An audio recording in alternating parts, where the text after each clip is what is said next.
Verb मतलब होता है क्रिया। क्या होता है? क्रिया। क्रिया का मतलब होता है कोई एक्शन, कोई काम। पहले भी हम लोग पढ़े हैं कि पहले जो पढ़े वो जिससे किसी काम को करने या होने का बोध हो, है ना, उसे क्रिया कहते हैं। आज थोड़ा स्टैंडर्ड में चलते हैं डिफिनीशन में।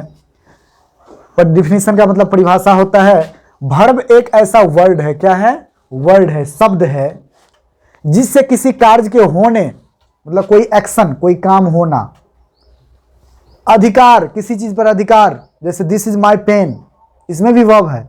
अब क्या है सो हम बताएंगे। तो एक वर्ब एक ऐसा वर्ड है जिससे किसी कार्य के होने, अधिकार, अवस्था या संबंध का बोध होता है, संबंध भी दर्शाता है। ठीक है, इंग्लिश में परिभाषा है, a verb is a word which denotes an action, work, state हो गया, अवस्था, और पोजीशन। ठीक है, इसको दर्शाता है। A verb is a word which says something about a subject, मतलब सब्जेक्ट के बारे में कुछ कहता है, कर्ता के बारे में, कि राम बच्चों को पढ़ाता है, तो राम क्या करता है? पढ़ाता है। तो पढ़ाना मतलब टीच। टीच क्या हो गया? वर्ब हो गया। तो कोई काम करना वर्ब होता है। तो यहां पे देखिए, द हॉर्स रन्स, घोड़ा दौड़ता है। यहां पे घोड़ा क्या कर रहा है? दौड़ रहा है। तो यहां पे एक्शन है, कोई काम हो रहा है। जैसे आई टीच, मैं पढ़ाता हूं, तो यहां पे एक्शन है। यू रीड, आप पढ़ते हैं, तो यहां पे एक्शन है, काम है। तो ये मेन वर्ब हो गया। अब है आई हैव ए कंप्यूटर, मेरे पास एक कंप्यूटर है। यहां पे तो कोई काम नहीं हो रहा है, लेकिन यहां पे पोजीशन है, रिलेशन है कि यह किसका कंप्यूटर है? मेरा कंप्यूटर है। यहाँ पे हैव भी वर्ब है, और इस हैव और एम के बारे में हम लोग विस्तार से पढ़ेंगे। ये कौन सा वर्ब है? एम, आई एम रेडी, मैं तैयार हूँ। यहाँ पे स्टेट, अवस्था या दशा का बोध होता है, तो ये हो गया एम, यहाँ पे भी वर्ब है। तो इसको अभी वैसे is, am, are, was, were, do, does, did, have, has, had, dare, need, इस सब को जो है सो हेल्पिंग वर्ब कहते हैं। लेकिन जब वाक्य में कोई भी अदर वर्ब नहीं हो, मतलब कोई भी क्रिया नहीं हो, तो उसे मेन वर्ब ही कहा जाता है। अगर एक ही वर्ब हो सेंटेंस में, तो वो मेन वर्ब कहलाता है। वाक्य में प्रयोग के आधार पर वर्ब्स के दो प्रकार है। कितने प्रकार है? दो प्रकार है।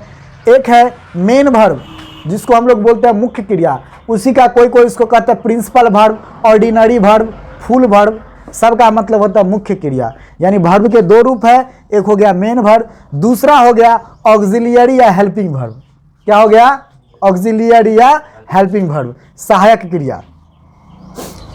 अब मेन वर्ब क्या होता है?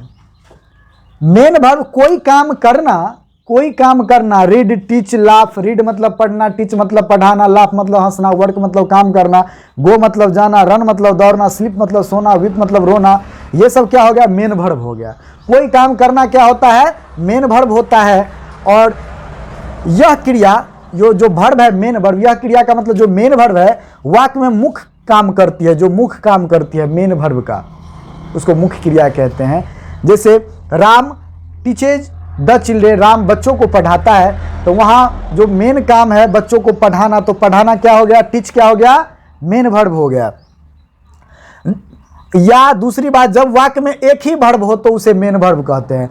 अब यहाँ पे हम एग्जाम्पल लिख रहे हैं, जैसे ही गोज देयर, उसका मतलब वह वहां जाता है, तो सब्जेक्ट का क्या काम है? जाना। तो ये हो गया गो के, गो क्या हो गया? मेन वर्ब हो गया। क्या हो गया? मेन वर्ब हो गया। समझ गए? अब चलते हैं हेल्पिंग वर्ब पर। हेल्पिंग वर्ब या ऑक्सिलियरी वर्ब, हेल्पिंग वर्ब को ही हम ऑक्सिलियरी वर्ब कहते हैं। वह वर्ब जो मेन वर्ब को मदद करता है। किस चीज में मदद करता है? वैसे नाम में है, हेल्प का मतलब मदद करना, हेल्प का मतलब मदद करना। जो मदद करता हो उसे ही हेल्पिंग वर्ब कहते हैं। तो किसको मदद करेगा? आम इंसान को तो मदद नहीं करेगा, वो मदद करेगा अंग्रेजी के सेंटेंस को, इंग्लिश के वाक्य को, है ना, इंग्लिश सेंटेंस को वाक्य करेगा। वह वर्ब जो मेन वर्ब को टेंस में, क्या चीज में? टेंस में, वॉइस में, मूड इत्यादि बनाने में सहायता करे, हेल्पिंग वर्ब कहलाता है। इंग्लिश में परिभाषा है, the verbs which are used together which main verbs, है ना, जो दोनों मिलकर, है ना, हेल्प करता है, मदद करता है मेन वर्ब को to help him in the formation of tense voice mood, मतलब टेंस बनाने में, वॉइस बनाने में, मूड बनाने में, इन सब में जो मदद करता है उसे ही हम लोग क्या कहते हैं, हेल्पिंग वर्ब कहते हैं। अब देखिए यहाँ पे जैसे हम लिखते हैं राम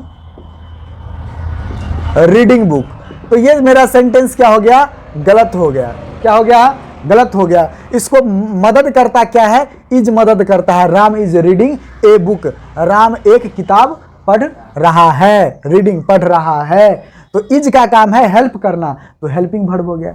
जैसे मान लीजिए आई, यहाँ पे आई इटेन ए मैंगो, मैं एक आम खा चुका हूं, तो यहाँ पे हैव जो क्या करता है, इस इट को, इस इटेन को हैव मदद करता है, इस रीडिंग को ये इज क्या करता है, हेल्प करता है, सपोर्ट करता है, इसीलिए हेल्पिंग वर्ब हो गया। इज आम आर वाज वेयर, ये सब have has had do does did, ये सब सभी हेल्पिंग वर्ब्स है। जैसे मैं पढ़ता हूं तो आई रीड, और मैं नहीं पढ़ता हूं तो क्या बनाते हैं, आई डू नॉट रीड। यहां पे क्या किया, इस रीड को ये डू जो है हेल्प किया, क्या किया, हेल्प किया, अतः ये हेल्पिंग वर्ब हो गया। अब कभी कभी क्या होता है, हेल्पिंग वर्ब जो होता है वो मेन वर्ब का काम करता है। बोलेंगे सर कैसे मेन वर्ब का काम करता है, तो मैंने परिभाषा में लिखा है, एक जगह परिभाषा में होगा कि जब वाक्य में एक ही वर्ब हो तो उसे मेन वर्ब कहते हैं। तो यहाँ दो चीज है, यहाँ पे दो चीज आपको देखने को मिलेगा। जैसे ही रीड्स इंग्लिश, वह अंग्रेजी पढ़ता है, इसमें एक ही वर्ब है तो मेन वर्ब हो गया। यहां पे जैसे आई एम ए टीचर, तो एम तो बताए थे कि I am reading a book, तो इसमें रीडिंग मेन वर्ब है और एम क्या है, सपोर्टेड है, तो हेल्पिंग वर्ब हो गया एम।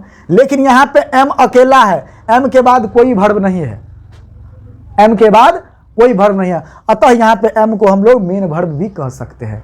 समझ गए, जब अकेला हो तो मेन वर्ब भी कहा जाता है।